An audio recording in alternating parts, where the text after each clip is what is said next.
Welcome back, my fellow duplicants, to the Ultimate Automation Challenge. Now, in this episode here, we are going to continue building in the ultimate, that same thing I just said. The point is, I'm a little off my game today. The internet has been down all day, and it's, like, I don't know what to do with myself, okay? I'm gonna make that admission. Like, everything I do is on the, is on the internet. The thing that I didn't do last time here in the Hatch Ranch is I didn't put this critter drop off on top. For whatever reason, I didn't think of that when I went to make it into the blueprint. So I'm going to add that up here, and that way we can pull the little hatchlings out of here, put them down there, and then we can store up more of them so we get more of them down there, which will get more food. Fantastic. Anyhow, all of that's going to happen. We're going to get rid of this stuff up here because we don't need that anymore. It doesn't have to be here. And there you have it. I'll also mention that today is the coldest day of the year, hopefully. It is currently negative 10 degrees Fahrenheit, which is pretty darn cold for around here. So if you hear the heater running, that's why. Wow. Okay, that's negative 23 degrees Celsius. Woo! That is chilly. You know what's weird is that I keep working more and more with the metric system. I keep losing track of where I'm at on the other system here. So, okay, so here's what I was doing. Yeah, okay, now I remember. Came back up. Industrial coal generators. Yeah, that's what I was going to do. And you can see I've got, okay, well actually the carbon dioxide all got cleaned out down there. That's pretty good. And what I've done here in the past, I've actually bottled up the chlorine. Every time I kind of ran, I had a bottler up down there. There was some things talking about a scrub box and whatnot. You know, I'm trying not to just scrub away all of my carbon dioxide. What I'd really like to do is take it and put it into some nice high pressure areas and then feed that to Slicksters, ideally. Now I know I can use a Wheezewort to continuously draw that into an area to increase its pressure, so long as I always have a way to feed that Wheezewort. If it becomes, if it ever stops, and then it backs up and, you know, all of that crazy stuff. There's a good idea. That's another idea. I'd write it down on my board, but guess what? That's on the internet too. So I can't even write down my ideas. I don't even have I got a pencil. Just plug me into the matrix. I'm ready to go, okay? Oh, and I moved the screen here so that hopefully I look more at the camera. It was a little bit low. CO2 compressor for Slickster farm. I guess it really isn't a farm. It's more of a ranch, isn't it? Good idea. Perfect. Too bad I'll lose track of it. I love how when I play this game, it's on triple speed, and I'm like, gosh, this game's going so slow. Because I literally play it like almost continuously on like the Alt-Z ultra speed or whatever. I either play it there or I'm running stuff in the background just to make it go faster. Whatever. Let's do a mini gas pump. That should work well enough. And then I'll have a gas element sensor right there. Again, I don't need to pause it. We'll do one of those. We'll do a bottle filler. It isn't under the same tab. Where's the bottle filler? All right, so I'll just do this number, right? Do a high pressure gas vent up there.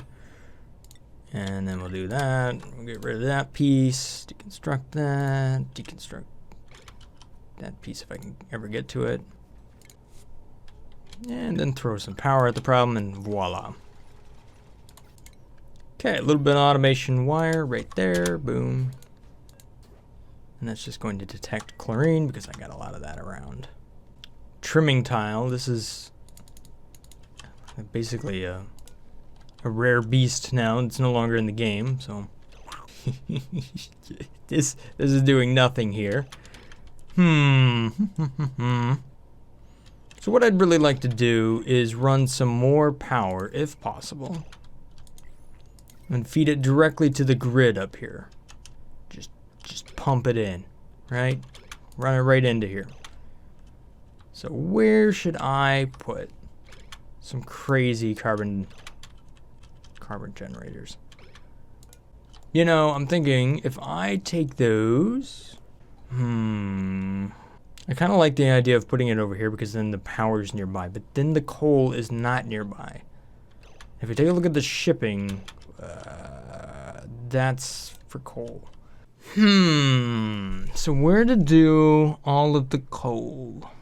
So the issue with this one right now is that it's in the same room. So it's at 19 of 20. I guess that's okay. It just kind of, it doesn't completely run away. I don't end up with like far too many hatches down here. Or what I could say is I auto-wrangled the extra one and we just set it to 18. There was some concern about this being in polluted water. I don't think it'll be an issue, but there max goes. Max is, we got one that's, where you at? There you're at. Let's follow this little guy.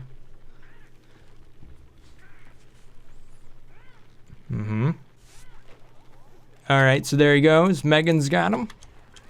It's gonna go up there. Delivered. The door opens. Falls down. And now you're underwater. Oh, there goes another one. I did set it for 18, didn't I? Oh, there we go. Okay, so now it's turned into food.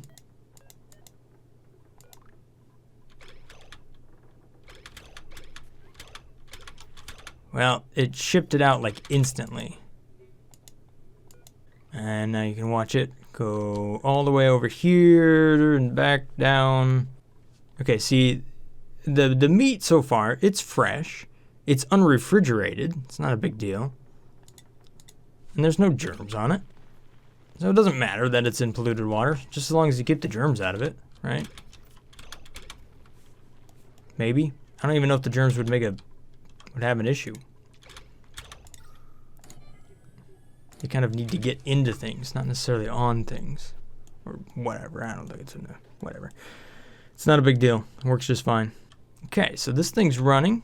And we got chlorine. We could just empty the storage every once in a while.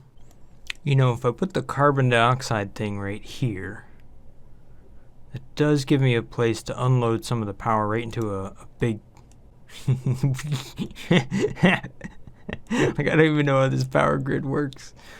It does leave it nearby, though, right? The crude oil, all the petroleum and everything is over here. So if I combine the idea of having Slicksters and the carbon dioxide, the coal generators together, that would be a decent spot for it. Now, do I have enough height and room for all of that? There's only one way to find out. Let's not plan anything and just try to build it. Let's take a look here. The coal generator, that will fit right there. So I could put all the auto sweepers above that. Slicksters could just kind of run around, but can I keep it in the same room, or would they just have to be on the end? Yeah. See, stables, they don't care. They don't care if there's industrial equipment in there. They made that change. And then I could take the floor up here. We can go insulated Mafic. Of course, if I take a look at the auto sweeper, I have a large range that I can grab from right here. So that makes sense. So if I do that, then I can service 2 coal generators with that one. 2 coal generators with that one. Which means I could put the coal generator up a little bit higher. So then that would give me a nice basement to work with. Okay, I probably don't need that many. See, now both of these should be able to reach that spot right there. So then I can just do a shipping thing and do a receptacle right there. Which means this one could potentially do all that shipping. Now, this would be a good spot to have one of those stations, power control station. Ah, of course it's bigger. All right, so I've got one of these other ideas as far as potentially keeping heat into a certain area. It's going to be another experiment video, but what I was thinking about is if I were to use just a liquid loop, and it would probably just be a normal pipe or something like that. And what it would be is just, this would border either a critical piece of equipment, or it would border something like a whole entire biome or something like that. And all it would do is have a little bit of automation on it that would detect whether the temperature is high or low. And if it was, if it was still low, then it would skip on over and it would just keep going around and around and around that loop. But if it was high, then it would jump out of the loop. And then I have a whole bunch of cold water that would be ready to fill into that loop.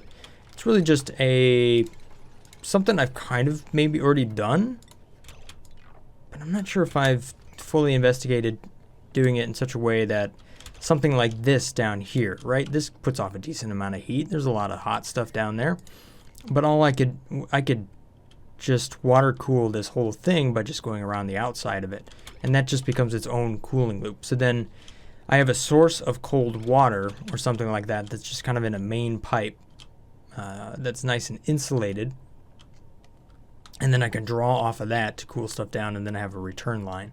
Kind of a different strategy of using heat flush and whatnot. So rather than it just being it goes out there and it kind of waits to come back, it's really just going out there and continuously looping around and around. So this one here, you can see it kind of goes and it'll pause until a certain temperature is reached, and then it will continue to flow back. And because of that, some of this area stays in relatively decent temperature. There's also a lot of crown molding that I can make use of. Crown molding didn't really exist for a long time in this base, or the option to make it. So now I can go ahead and throw this in and really get a lot of good bonus out of it. Let's see where I can fit it in there. The decor in here is so amazingly bad. Negative 842. What? They put a limit on how nice it can be, but not how bad it can be? That hardly seems fair. We got little hanging plants and stuff in here. That makes them feel good. There, we'll make that even nicer. Even more nice, even nicer. Yeah, you get the idea. Oh yeah, remember this thing? Yeah, I never built that. Got totally distracted down here. I was gonna tap into the oil reservoir, get some natural gas, get a source of crude oil. That would have been pretty good, because then I could use that to then eventually fuel up some rockets. This map, the madness of it is ridiculous. Look at this. Not only is like all of this kind of become a giant machine, but how much regolith and everything is up there. I mean, so many things have been patched. Look at all that heat. It's like incredible. Anyhow, so what I'm going to do here is I'm just going to have a transit tube access point so you can go inside of here. Deal with the power control station, drop off Slicksters, have a grooming station, have many coal generators. That'll be pumping out carbon dioxide and potentially some heat. That's the idea. So you can see the decor's gone up quite a bit by just adding some of that crown molding here, there, and everywhere. And it's not been built everywhere, but you can see down here, yeah, it's doing pretty good. This area, it's doing pretty good. Pretty much where the dupes are not inside of the exosuits, and that's where it matters. Max, buddy, what have you done? All right, Max, I need you to dig these two spots there so you can build yourself a ladder out of sandstone. Otherwise, you're going to have a very difficult time getting out of here. There you go. Everybody up here is getting roasted. Wow, buddy.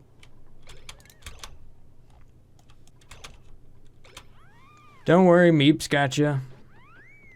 There we go.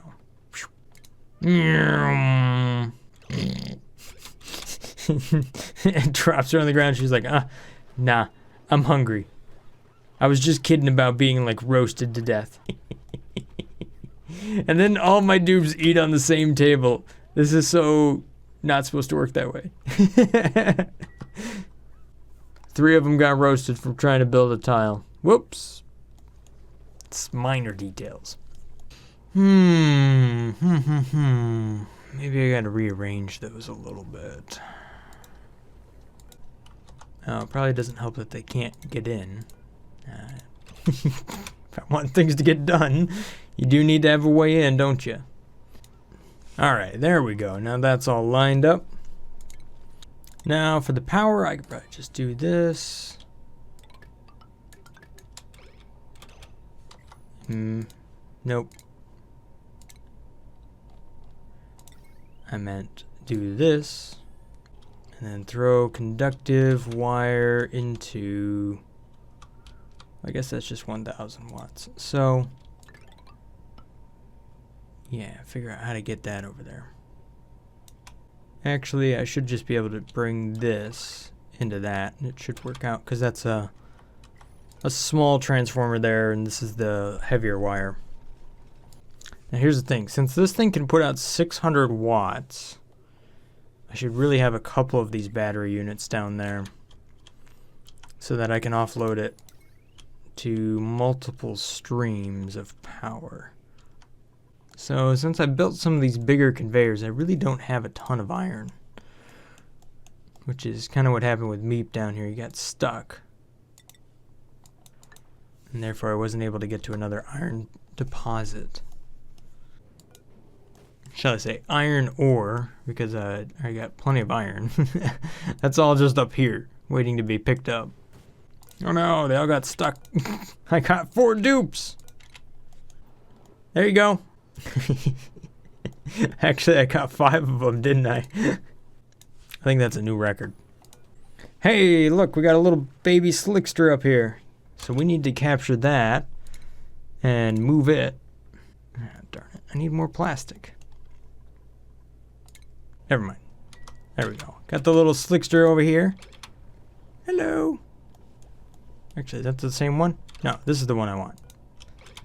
So that one came out of this down here. That needs to be 7. How many do we got down here? Oh, it's overcrowded. We'll just get rid of the long hair one. You know, I guess it's not a big deal if I don't have this power room set up here. I could just get rid of that thing. At least the room's bigger, so I could potentially have more Slicksters inside here, and that's really what I want to get out of it. So I'll put a pump down here, then an automation for the amount of liquid we have down there, and so once it's over 10 kilograms, I'll pump it out. That'd also give me a dry spot to put the battery if I really wanted it to, or that as well. Yeah, alright, so now definitely got more power. So this thing goes down and it builds back up. And you'll see it's going to dump out pretty soon here. And there we go. So now it's dumping the power out. And then the cold generators will kick back in. So the power is going back on over here, and a lot of it's being used up to make a little bit more oxalate. Okay, gonna turn the plastic production back on. Get some more of that. That thing likes to put off a lot of heat, so that might be there. Ooh, look at the carbon dioxide. Jeez, 130 something to like negative something. Oh, because it's going from abyssalite down to granite. Okay, well, as far as petroleum's concerned, yeah, I got a lot of that right now. Yeah, see, these guys are way more happy now. Look at them. They're loving it. I've been able to clean up most of the chlorine that's down here, so that's nice. You can see the carbon dioxide is gone, so that's good too. The eggs have not started hatching out just yet. Just kind of weird, kind of waiting for more of them to Pop down here. Okay, well, I think I'm gonna... I guess all my plastic and everything is making its way down. Wonder if I can auto-wrangle this little guy rather than try to use a trap. And then just say auto-wrangle anything that's like above 1. Ooh, it's a full-grown Slickster. Okay, so Max is calling somebody over. Yeah, that's not the one I wanted, Max. But now you got the idea. There we go. So now that was a lot easier than the trap thing. So now that Slickster should be delivered over here. Yep, there we go. Megan's got it. Drop the suits on the ground because... Anyhow, there we go. Now we're getting some carbon dioxide in there. What's the temps like? Warm, but not bad. 50-something C. That makes you happy, right? Comfort range, 50 to 140. Perfect. All right, well, I think that was pretty successful. Kind of got this cold generator up and running. The shipping lane that thing actually is not set up. But it will be. Okay, I'll get it there. But at any rate, that's all I got time for today. Thanks for watching, guys. Hopefully, guys have enjoyed this little episode here of Oxygen Not Included, the ultimate automation challenge. If I've earned your subscription, then thank you so much for that. Have a great day, guys. Stay awesome. Peace. Brothgar out.